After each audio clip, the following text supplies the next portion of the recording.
Assalamualaikum warahmatullahi wabarakatuh.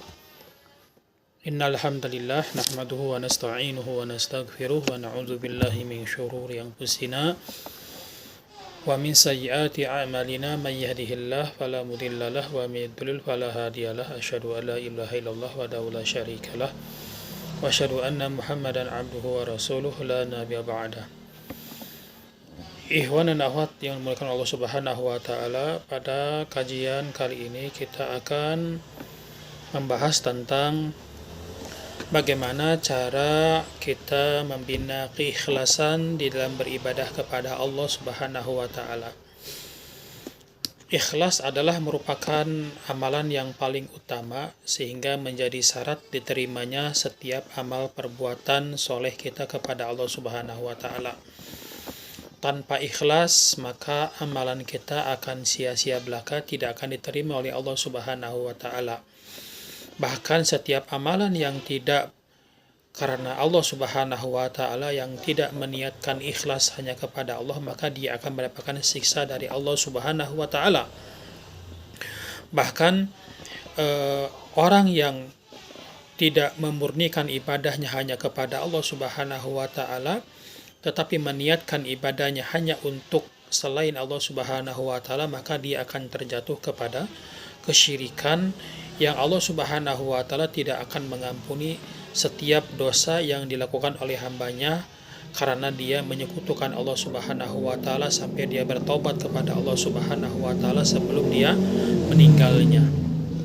Sebagaimana dalam Al-Quran surat An-Nisa ayat 48, yang artinya sesungguhnya Allah Subhanahu wa taala tidak akan mengampuni dosa syirik, dosa menyekutukan Allah Subhanahu wa taala. Namun Allah mengampuni segala dosa yang selain daripada kesyirikan. Tentunya bagi siapa yang dikehendaki oleh Allah Subhanahu wa taala. Barang siapa yang mempersekutukan Allah Subhanahu wa taala, maka ia telah berbuat dosa yang sangat besar. Di dalam Al-Quran surat An-Nisa surat keempat ayat yang ke-48. Oleh karena itu penting bagi kita untuk mengetahui hal-hal apa saja yang bisa membantu kita agar dapat mengikhlaskan seluruh amal perbuatan kita hanya kepada Allah Subhanahu wa taala. Di antaranya yang pertama adalah kita memperbanyak doa. Memperbanyak doa kepada Allah Subhanahu wa taala agar terhindar dari segala bentuk kesyirikan, menyekutukan Allah Subhanahu wa taala. Tentunya banyak sekali doa-doa yang diajarkan oleh Rasulullah SAW, sebagaimana dalam Al-Quran, di dalam hadis Rasulullah SAW, hadis yang diriwayatkan oleh Imam Ahmad, Allahumma inni a'udzubika an usyrika bika wa ana a'lam wa a'udzubika bima ma lam ya'lam. Di antaranya bahwasanya di dalam doa tersebut Allah Subhanahu wa taala mengajarkan kepada Rasulullah untuk memperbanyak doa yang tadi disebutkan, yang artinya, ya Allah, aku memohon pelindungan kepadamu dari segala perbuatan menyekutukanmu, sementara aku mengetahuinya, dan aku pun memohon ampun terhadap setiap perbuatan kesyirikan yang tidak aku ketahui. Ya, malam ya'lam, sebagaimana dijelaskan dalam hadis riwayat Imam Ahmad, aku berlindung kepada Allah dari setiap perbuatan kesyirikan yang diketahui oleh beliau, dan juga memohon ampun dari segala kesyirikan yang tidak beliau ketahui. Yang kedua yaitu kita menyembunyikan amal kebaikan. Tentunya menyembunyikan amal kebaikan itu dapat mendorong seseorang untuk berbuat ikhlas kepada Allah Subhanahu wa taala. Tentunya amal kebaikan yang dilakukan tanpa diketahui oleh orang lain, tentunya hasilnya lebih ikhlas kepada Allah Subhanahu wa taala. Tentunya bahwasanya sebagaimana Rasul bersabda di dalam hadis yang diriwayatkan oleh Imam Bukhari dan Muslim, yang artinya bahwasanya ada 7 golongan yang Allah akan menaungi mereka pada hari kiamat, di mana tidak ada naungan kecuali naungan yang dari Allah Subhanahu wa taala. Siapa mereka? Yang pertama adalah imamun adilun, pemimpin yang adil, ya. Yang kedua, pemuda yang tumbuh di atas ketaatan kepada Allah Subhanahu wa taala. Ya. Yang ketiga, seorang pemuda yang senantiasa hatinya terkait, ya, terikat dengan masjid. Yang keempat adalah dua orang yang mencintai karena Allah, dia bertemu karena Allah dan berpisah pun tentunya karena Allah Subhanahu wa taala. Yang berikutnya adalah seorang laki-laki yang dia diajak berzina oleh seorang perempuan cantik dan memiliki kedudukan, namun laki-laki tersebut mengatakan, sesungguhnya inni akhafullah, kata laki-laki tersebut, sesungguhnya aku ini takut kepada Allah Subhanahu wa taala, sehingga dia tidak jadi berbuat zina karena dia takut hanya kepada Allah Subhanahu wa taala. Yang berikutnya, seseorang yang bersedekah, bersedekah di jalan Allah Subhanahu wa taala, lalu dia menyembunyikan sedekahnya hingga tangan kirinya tidak mengetahui apa yang diinfakkan oleh tangan kanannya. Yang terakhir adalah seseorang yang mengingat Allah Subhanahu wa taala baik di waktu sendiri maupun terang-terangan, sehingga dia meneteskan air matanya kepada Allah Subhanahu wa taala. Hadis riwayat Imam Bukhari dan Muslim. Nah, yang ketiga, bagaimana kita memperkuat keikhlasan kita kepada Allah Subhanahu wa taala? Kita senantiasa memandang rendah setiap amal kebaikan yang kita lakukan. Artinya bahwasanya setiap amalan perbuatan yang kita lakukan belum tentu diterima oleh Allah Subhanahu wa taala. Sehingga dia merasa amal ibadahnya belum apa-apanya, belum berarti bagi Allah Subhanahu wa taala, atau belum mendapatkan apa yang Allah harapkan darinya, sehingga dia bersemangat untuk beramal ibadah dengan maksimal.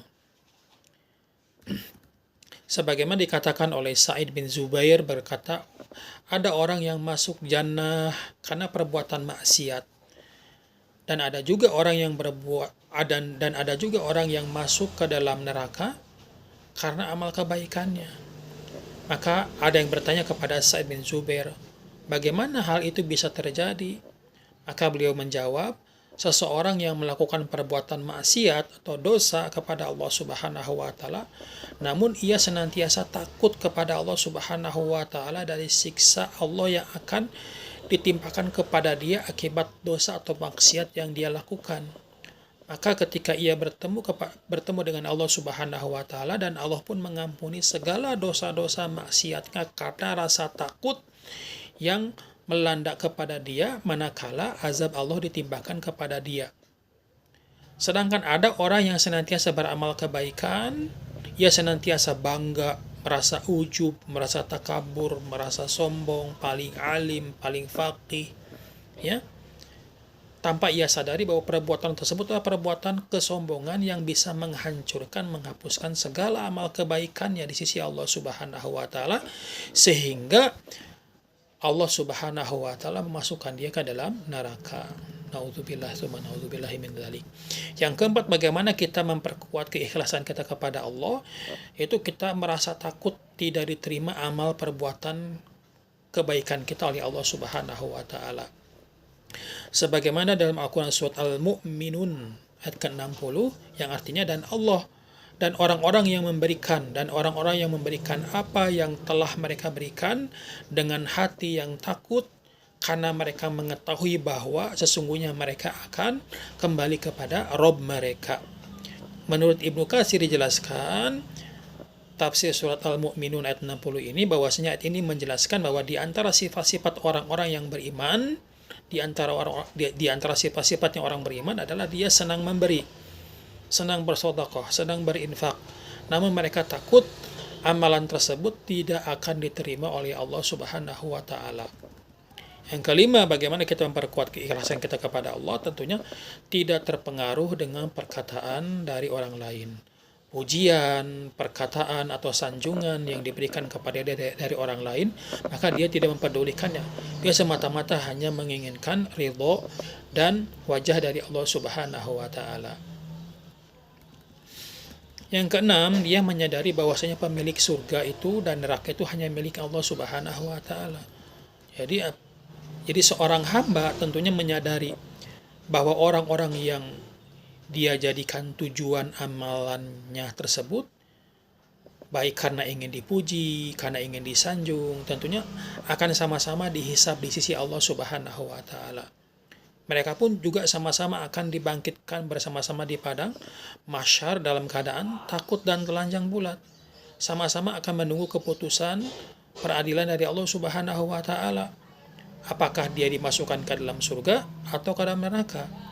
Oleh karena itu, dia menyadari bahwa setiap amalan ini yang akan membalas hanya Allah Subhanahu wa Ta'ala. Dia meyakini bahwasanya memiliki surga, yang memiliki neraka hanya Allah Subhanahu wa Ta'ala, bukan manusia yang menyanjung-nyanjung kita. Ya. Jadi inilah ikhwatul sekalian dan akhwatul sekalian, bagaimana kiat-kiat supaya kita lebih memperkuat keikhlasan kita kepada Allah Subhanahu wa Ta'ala. Kenapa? Karena setiap amalan itu akan diterima oleh Allah Subhanahu wa Ta'ala manakala amalan tersebut dilandasi karena keikhlasan kepada Allah Subhanahu wa Ta'ala, membersihkan segala niat, maksud dan tujuan hanya untuk mencari ridho Allah Subhanahu wa Ta'ala, bukan untuk mencari sanjungan, pujian, balasan dari manusia yang sama dengan kita.